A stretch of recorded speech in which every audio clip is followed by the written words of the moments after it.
Il y a 10 ans, Disney est parti en couille encore aujourd'hui et probablement encore demain.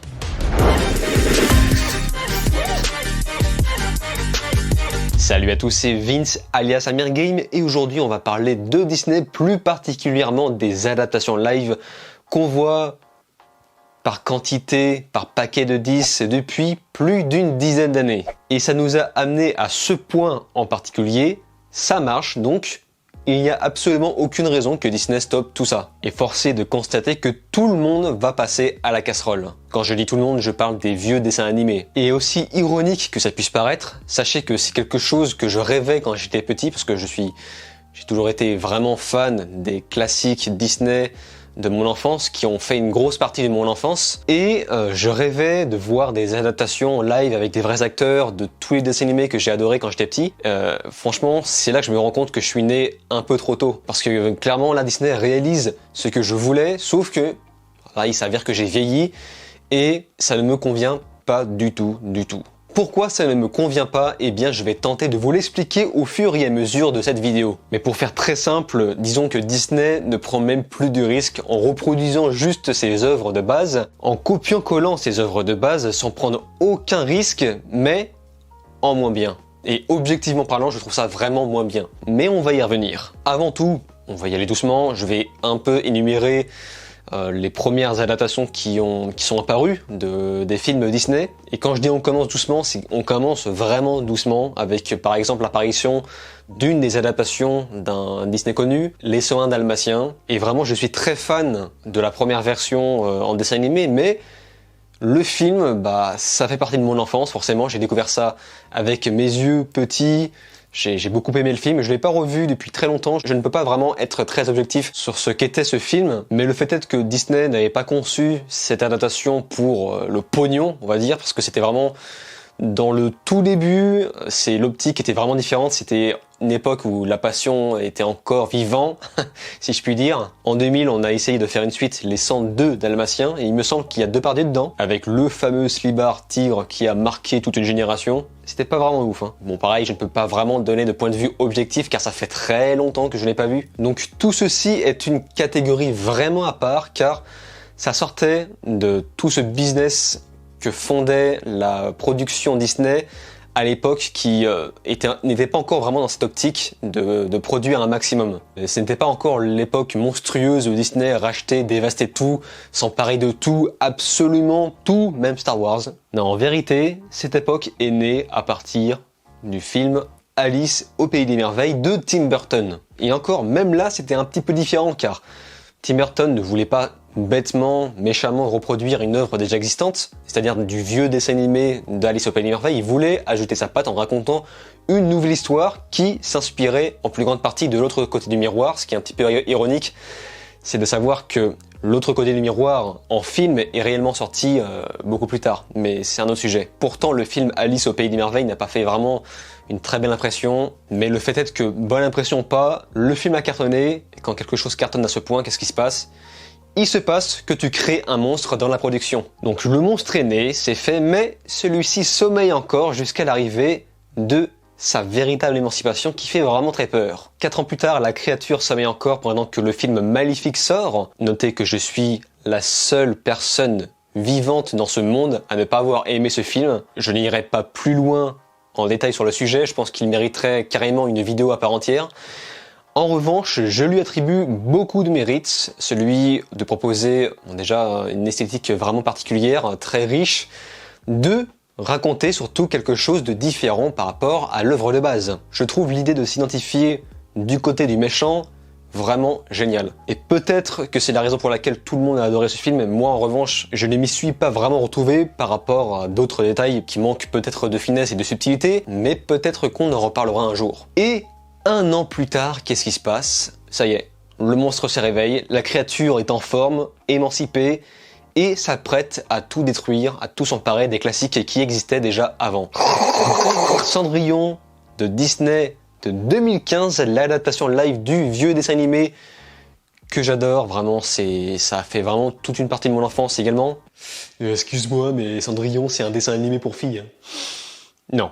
J'adore Cendrillon, vraiment, parce que ce film propose plusieurs lectures pour à la fois les enfants et les adultes, beaucoup de blagues sur la gestuelle, mais une histoire qui raconte énormément de choses sur la maturité ou le fait de sortir de l'autorité pour pouvoir un jour s'émanciper, et puis la qualité des dessins, des animations, des petites souris, vraiment, mais c'est génial, c'est génial. Et forcément, ça marchait surtout par rapport à ça, par rapport au fait de coller une image anthropomorphique sur des animaux qui me faisaient vraiment hurler de rire quand j'étais petit. Et c'est quelque chose forcément qu'on ne retrouve pas dans la version de 2015. Et puis même, franchement, là où les gens pensent que le dessin animé Cendrillon est un dessin animé pour filles, ce que je démentis complètement, ben là pour le coup, le film de 2015 est réellement un film conçu pour pisseuses de 6 ans. C'est putain, mais c'est nul. C'est gaga, c'est rose bonbon, c'est moche. C'est ce que j'appelle une incroyable merde qui marche. Et oui, le film a plutôt bien marché, il a rapporté 5 fois sa somme, en partant d'un budget, je crois, de 100 millions de dollars, pour arriver à 500 millions de dollars au box-office. Et là, c'est bon, là, le monstre, il est là, il est fort, il est pas prêt de s'arrêter, il est lancé. À peine un an plus tard, on nous sort le livre de la jungle. Et évidemment, c'est bien fait, les effets spéciaux sont parfaits, mais putain, mais ne me dites pas que ça, cette version-là est meilleure que le dessin animé de base. Genre, on essaye de reprendre des musiques considérées comme cultes aujourd'hui dans cette version, mais ça ne fonctionne pas du tout. Dans l'original, c'était véritablement fin, on respirait la passion, c'était joyeux. Dans sa version de 2016, c'est sombre, pas intéressant. C'est donc pareil, mais en moins bien, et croyez-moi, cette phrase, je vais très souvent la répéter. Quasiment la même année, on a eu Peter et Elliot le dragon, et en 2017, on nous proposait La Belle et la Bête.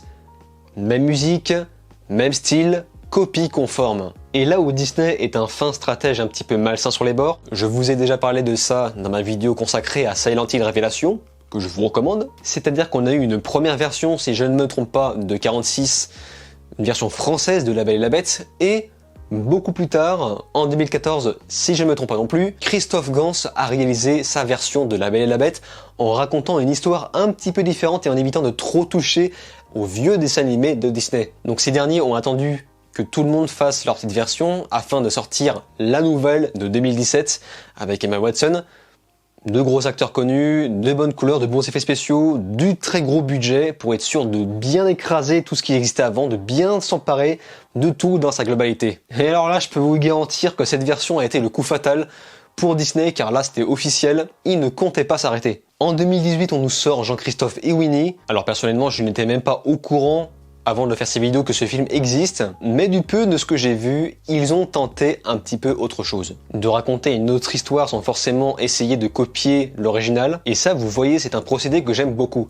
C'est-à-dire que j'aime bien quand on laisse les œuvres où elles sont. J'aurais aimé qu'au lieu de bêtement reproduire des Cendrillon ou La Belle et la Bête, simplement qu'on mette en avant des versions Blu-ray, HD de ces dessins animés qui sont pour moi très cultes, très classiques, et que tous les enfants même d'aujourd'hui, doivent absolument voir, parce que ce sont des films qui, en plus de te faire passer un bon moment, t'apprennent des choses sur la vie. Et j'en suis sorti grandi, croyez-moi. Et à côté, quitte à créer un film live sur une licence connue, autant créer quelque chose, un petit peu comme l'avait fait Tim Burton, même si ça n'a pas plu à tout le monde, ou encore comme Jean-Christophe et Winnie. Je pense que vous l'avez compris, mais Disney, à partir de Cendrillon, s'est créé un planning bien précis de 1, voire même 2 films par an, qui adapte ses propres titres connus. Donc chaque année, ça continue, même si de temps en temps ils essayent de faire quelque chose de différent. Encore une fois, après Winnie l'ourson, la version de Dumbo de Tim Burton qui revient à la réal sur ses travaux en particulier. Et pareil, on sent que Tim Burton n'aime pas reproduire exactement ce que Disney avait fait autrefois.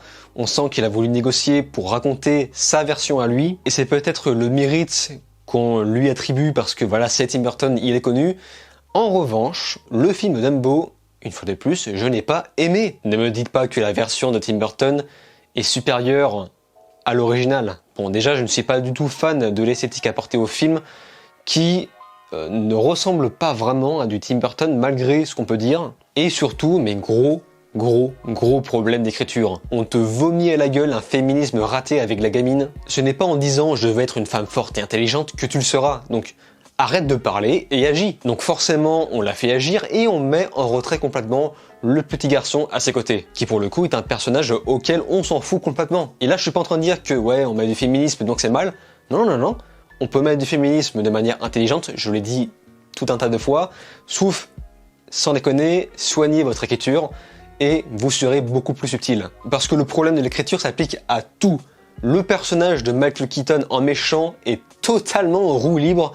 Franchement, mais plus manichéen tu meurs. Et Dieu sait que j'aime beaucoup Michael Keaton. Ah ouais. Blague prévisible. En fait, ce qui m'a dérangé dans cette version de 2019, c'est que c'est trop joyeux, trop positif. Alors, oui, c'est bien les trucs joyeux et positifs, mais le film original, le dessin animé, ah bah voilà, c'était dur, c'est triste, c'était la vie quoi. On te montrait la cruauté de la vie, mais on t'expliquait qu'il y a des hauts, il y a des bas, et que la meilleure façon de vivre de manière plus optimale était d'accepter la vie telle qu'elle est. Mais bon, écoutez, j'attribue le fait que Tim Burton a voulu raconter une histoire différemment, et franchement, ça fait pas trop de mal. Et encore, je dis ça, mais ce n'est pas du tout ce que je réclamais. Et malgré ces quelques essais d'adapter tout en racontant différemment, Disney, le monstre de Disney, décide de repartir sur du non-risque. On fait pareil que l'original, mais en moins bien. Et le pire exemple dans son genre, je crois bien que c'est le film Aladdin de 2019. C'est blindé d'incohérences. L'Arial est totalement absente, on sent clairement le cahier des charges très serré imposé à Guy Ritchie, qui pourtant lui est un réalisateur de très bon calibre. C'est un mec qui a son style, qui a sa patte, mais à qui on a coupé toute liberté possible dans le film de Disney. En vérité, comme beaucoup d'autres, il me faudrait une vidéo à part entière pour parler de ce film. Et c'est réciproque pour le Roi Lion de 2019. C'est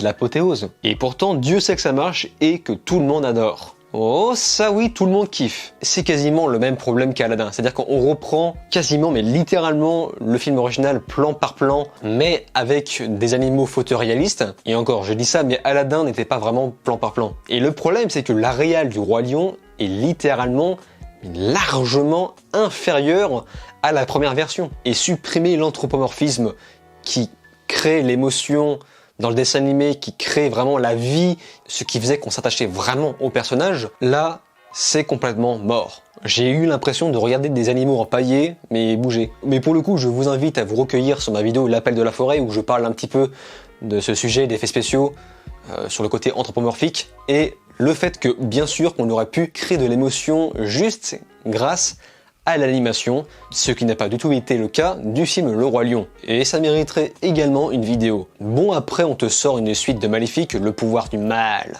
Je ne l'ai pas vu, pas de commentaires, et de toute façon on s'éloigne plus du délire d'adaptation live. Et aujourd'hui nous sommes en 2020, et au moment où je tourne cette vidéo, nous sommes en pleine période de coronavirus, et le film Mulan était prévu, je crois, j'en suis même sûr, pour le 25 mars 2020, qui finalement sera repoussé. Mais j'ai un peu envie d'y croire. J'ai un peu envie d'y croire car le style a l'air complètement différent et ça se rapproche plus des films chinois, même si bon, on sent très clairement que Disney veut accueillir à bras ouverts le public chinois, qui eux ne sont pas très friands des Américains et encore moins de Disney. Et je crois même qu'ils ont leur propre version de Mulan. Donc je suis vraiment curieux de voir ce que donnera Mulan au box-office, même si je suis persuadé à 200% que le film marchera, il va cartonner à gogo car tout le monde kiffe le dessin animé Mulan. Et en plus de ça, c'est parfait grâce à la période post-MeToo. Donc forcément, on va te mettre un petit peu de féminisme. Mulan est une histoire féministe, donc forcément, les producteurs vont s'en donner à cœur joie. Mais, encore une fois, ce n'est pas un mal pour autant. Moi, je veux juste que ce soit bien écrit, et on parle du reste après. Donc c'est un peu chiant, je voulais voir ce film, je ne sais pas quand est-ce qu'il sortira. On verra. Et la liste est longue, il ne s'arrête pas, on prévoit une version de La Belle Clochard. Et franchement, mais exactement le même bémol que tout ce que j'ai cité avant, on perd le côté vivant. La force du film d'animation était de créer des émotions humaines à travers des animaux et ça marchait tellement bien. Les dessins étaient artistiquement fins, on sentait véritablement la passion. Genre par exemple, Belle avait un visage vraiment féminin, comparé à ce film où tu vois juste des chiens avec une bouche qui parle, ça fait vraiment flipper. Et c'est moche, voilà, je le dis, c'est moche. Alors ok, la technique est bien faite, mais je suis désolé, mais dans sa globalité, l'idée est moche. Arrêtez de faire parler des putains d'animaux en live. C'est dégueulasse. Et en 2021 est prévu Cruella, j'imagine que ça va surfer exactement sur la même vague que Maléfique et Birds of Prey, en mettant en valeur un petit peu une méchante qui au fur et à mesure peut-être deviendra gentille, je ne sais pas. De toute façon, ça ne m'intéresse pas vraiment, mais voilà, ça a l'air de vouloir raconter quelque chose de différent. Wait and see. Donc en conclusion, il reste quoi? Peter Pan, le bossu de Notre-Dame, la petite sirène. Non, ne cherchez pas. tout le monde va passer à la casserole. D'ailleurs, je dis Peter Pan, mais en réalité, le casting a été déjà fait, pareil pour la petite sirène. Et c'est un petit peu con parce qu'il y a eu tellement de versions de Peter Pan que, enfin, je sais pas, overdose quoi. Et ils vont encore nous faire une version enfantin chiante, alors que moi, je veux vraiment un film de Peter Pan sombre, car le conte, l'histoire d'origine de Peter Pan, c'est sombre. Donc si Disney a les couilles de nous faire un truc sombre, là je dis oui, vous avez réussi votre manœuvre. Ça ne sera pas le cas. Oh non. Bref. Et on aura également une nouvelle version de Pinocchio, une énième version de Pinocchio. Mais même stratégie un petit peu malsaine de Disney de vouloir attendre que tout le monde finisse sa petite version de son côté. C'est-à-dire qu'on va attendre que la version italienne soit sortie, qui elle aussi a été repoussée à cause du coronavirus. C'est un petit peu dommage car ce film également me faisait de l'œil. Et ensuite, quand tout sera à sa sortie, Disney arrivera avec son remake, le vrai remake, on s'empare de tout, on est le mondialisme, niquez vos mères. Je pose mes couilles sur la grosse table, voilà, ça c'est mon Pinocchio. Y a quoi? Et moi, ce que je pense dans tout ça, c'est vivement que ça s'arrête. S'il y a un dieu quelque part, faites que un de leurs films bide violemment. Parce qu'il suffirait d'un simple bide pour que Disney se dise « Ah d'accord, on arrête, pas de souci. » Bon, peut-être pas un bide, il faudrait au moins 2 bides, mais évidemment, c'est forcé de constater que ça n'arrivera jamais. Et le truc assez intéressant à savoir, c'est que Disney, autrefois, s'emparait déjà des vieux contes pour les déformer et les raconter à leur guise, une version beaucoup plus enfantine. Et beaucoup de gens criaient au scandale le fait qu'on te raconte l'histoire de Peter Pan pour les enfants, alors que c'était un conte beaucoup plus sombre à la base. Pareil pour Blanche-Neige, pour ceux qui ne sont au courant, en vérité, elle ne se réveille pas parce que le prince l'embrasse. La réalité est beaucoup plus sombre que ça. Donc arrêtez-moi si je me trompe, mais normalement Blanche-Neige mourrait réellement étouffée par une pomme, la fameuse pomme rouge de la sorcière. Et les nains transportent le cercueil, et je crois que un, sans faire exprès, fait tomber le cercueil. Et le cadavre de Blanche-Neige tombe, ce qui fait la faire recracher le morceau de pomme et la faire réanimer. Alors, je vais revérifier ces sources, peut-être que je me trompe, mais en tout cas, il me semble que la première version de Blanche-Neige, c'est ça. Donc c'est beaucoup moins joyeux dans la version de Disney, mais tout ça pour dire que c'est assez intéressant de voir que les producteurs s'étaient déjà emparés d'une œuvre très connue, d'un conte qui est celui de Blanche-Neige et tous les autres adaptations qui sont conçues après. Et au final, Disney, qui s'emparait déjà de quelque chose, ont décidé de se réemparer de leur propre âge d'or pour créer leur version nouvelle génération, et qui pour moi me fatigue un petit peu. Et du coup, quand je vois ça, je me dis, mais quand vous aurez fini d'adapter tous ces dessins animés, et vous allez faire quoi après? Disney va chuter comme ça, ils vont partir en retraite, de toute façon, ils sont tellement pétés de thunes qu'il suffit de laisser tourner leur parc à droite et à gauche pour continuer de vivre éternellement. Toutes ces adaptations existent parce qu'elles marchent, et uniquement parce qu'elles marchent, et non pas parce qu'elles sont bien en termes de qualité. Et je suis vraiment très curieux de savoir quelle technique Disney utilisera pour continuer de prospérer, même si j'ai déjà une petite idée en tête.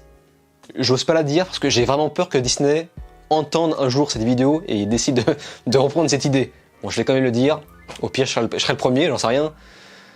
Ah putain, messieurs de chez Disney, ne faites pas en sorte de remaker Toy Story, les films Pixar, les films Réponse, La Reine des Neiges en version live, parce que là franchement je pense qu'on va tous saigner des yeux et on n'a vraiment pas envie de voir ça. Bah oui, forcément, puisque après avoir remplacé tous les dessins animés qui pour moi n'ont toujours pas vieilli, ils vont forcément peut-être s'emparer de leur version d'animation 3D qui sont Réponse, Reine des Neiges et les films Pixar, Monstres et compagnie. En ce qui me concerne, j'ai énormément de mal à ne pas essayer de m'imaginer qu'un jour ils vont reprendre Toy Story avec des vrais acteurs et des jouets en 3D mais ultra réalistes.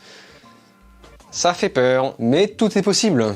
Seulement, je ne serai pas là pour voir ça. Dites-moi dans les commentaires ce que vous pensez de tout ça, si vous aimez les adaptations de Disney, parce que je sais que beaucoup de gens aiment ça, et peut-être que vous avez vos raisons à vous, des raisons objectives en tout cas. Enfin après, évidemment, la subjectivité est bienvenue. En attendant de vous lire et de recevoir les futures dates des prochains films Disney après toute cette période de coronavirus, je vous invite tout simplement à vous abonner à ma chaîne, cliquez sur la cloche, likez, partagez et de regarder mes autres vidéos. Je vous dis alors ciao et à la prochaine.